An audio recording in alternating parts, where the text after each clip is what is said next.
Hey, good morning, 5 a.m. Mester Scrum.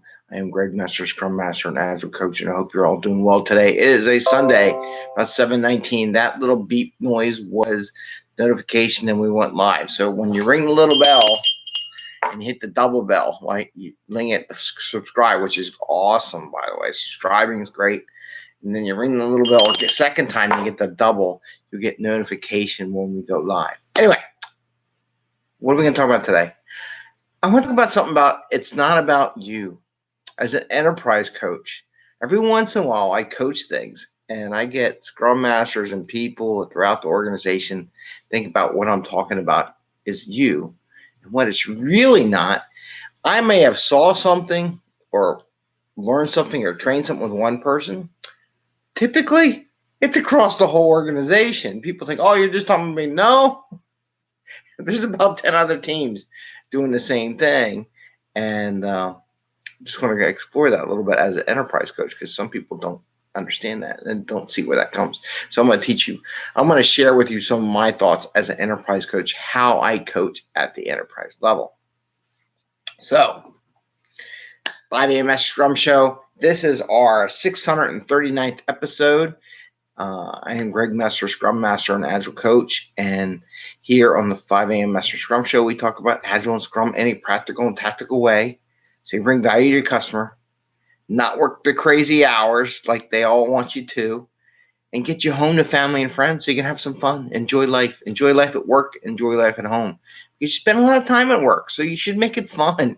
If it's a meat grinder at work, then it's not worth all those hours, right? So you want to have some fun. You got to enjoy it.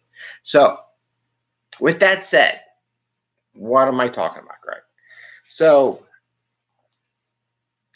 a lot of times I give examples of people doing things on their teams and stuff I see and observations. And then I talk about them. Well, not individually, but I do let them know. They know I've already met this. We talk about it.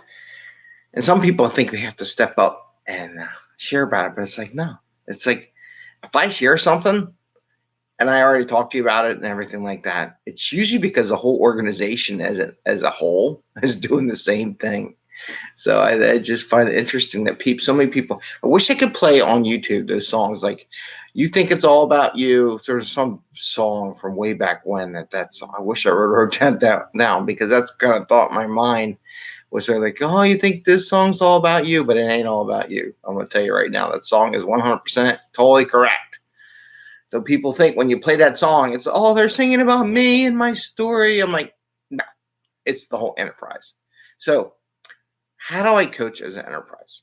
Well, a lot of times I'm working on a group and I'm going to use the one thing, but there's things going on, whether it be daily scrum, how they do their metrics, their integration, their conversations, how automation, it could be a whole swath of ideas and topics, improvement process, velocity improvement, velocity crazy, commitment. There's so, as an Agile coach in an enterprise level, there's so many places to go to help coach teams to become high performing, or there's little things that would help them be better. So a lot of times what I'll do is I'll notice trends among multiple teams. When I notice the trends about multiple teams is when I'll do a larger session on a particular activity where I'll coach the whole organization just to make sure everybody gets an idea what's the optimal way. And if possible, I'll use one of my teams after asking permission as an example for what an optimal team would look like. But I still get, every time I do that, every once in a while, you're just talking about me, is no, you just don't have visibility of everyone else. Now, where I make the mistake, and I thought about this a lot, is I don't do enough prep time with the other people and says, oh, by the way, there's a lot, I should be back and before I bring them up sometimes. And this is my mistake as an Agile enterprise coach. This is my mistake. Need to go out there and let them know that, hey, I see a lot of teams doing the same thing. I'm probably going to talk about it so all the teams can benefit. And just so you know, it's not going to be just your team. I'm going to show examples of multiple teams, and usually times I don't even share the example name. The only person in the room is going to know who they are is that team, right? But where I make the mistake is I got to build that trust factor, and some people don't get it. And they got to understand me as an enterprise coach, and I need to do a better job of explaining that I don't share things that isn't a large organizational issue or a good thing that's can benefit across the whole organization, right? And where I, as an enterprise coach, have to be careful is that I don't catch them off guard, right? Because there's a lot of times you do. So when you do this stuff, where you do find one or two teams that aren't functioning in a way, they're out of rhythm, something's going wrong, or something's just off kilter, that you see other teams having the same issue. You got to let those teams know that I'm going to be sharing this across all the organizations and just how to handle that.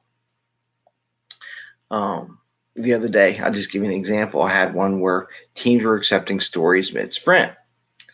And what I showed them is that if they were to take away stories, okay, fine. Emergency thinking comes up.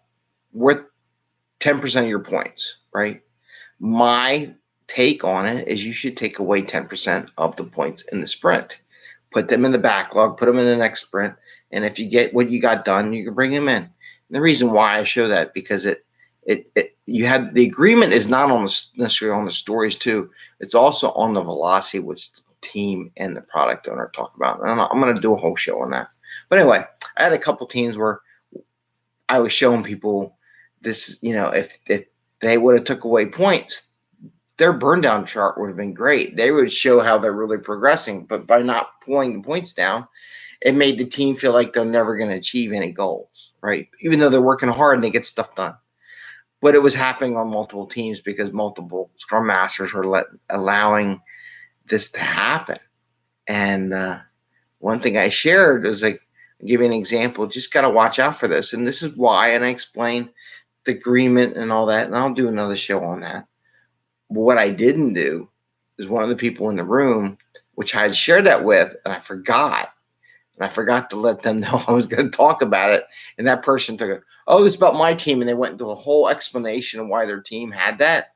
And that wasn't the purpose, right? They went to a whole me. It's all about me syndrome as a Scrum Master, rather than just listening, observing. But they had the answer. They felt like they had the answer, and they got defensive. So I broke the trust, right? I created a fear barrier. Some people are really fearful of stuff. Overly fearful stuff, you just got to listen and see what's going on. And they take it into this "it's all about me" song that was in my head at the time. So I wanted to share that with you. Be careful. I make mistakes too. And I'm just sharing those mistakes with you, is where I talk to so many teams. I know I probably missed one. I made a mistake, but you got to work harder at that, where you're letting people know that, hey, I'm going to do a topic over this. I'm going to just let you all know. And I'm not calling, it's across the organization, right? But it would be a better tactic for me is maybe to send an email or a message and just let them know if I haven't talked to them in a while, to say, hey, I'm sharing the same trend with a bunch of other people that I shared with you. And I got to keep track of all those trends and all the little micro lessons that we do, micro talks we have with other people. Just let them know I'm going to do that. So, and that's actually part of my coaching agreement, to let them know what I'm going to share. And I got to do a better job of that. But that's how I do my enterprise coaching a lot of times, where I see things happening in a couple teams, and I notice a trend, and then I coach at the enterprise level, do a lecture, do a session, do a lean coffee, do a conversation with all the other Scrum Masters and people involved in activities. So wanted to share that with you. It's not always about me, the song, right? It's not about you. I don't know what the name of the song is, because I can't play it on YouTube, because you can't do it. You can't play copyrighted material on YouTube, or they'll ban your ass. So, but be mindful. Yeah, you're not talking about them. And like I said, I made that mistake. I wasn't talking about them. I was talking about an organizational whole, and just a trend, a common practice. And they thought I was talking about them. And I didn't do a good enough job giving them the heads up that I'm bringing this up and it ain't about you. It's corporate wide, just so you know, right? So make sure you do that. Anyway, with that, I'm going to say enjoy your Sunday or your Monday, depending where you are in the world. Please give us a thumbs up if you like the show. And as I said earlier, ring the little bell so you get notification. Ring it twice. You got to ring it twice so you get a notification when we go live. With that, I'm going to wish you a happy scrumming. Enjoy your whatever's remaining your holiday or your new week. And we will see you tomorrow. Have fun and take care. Stay healthy and have some fun. Bye.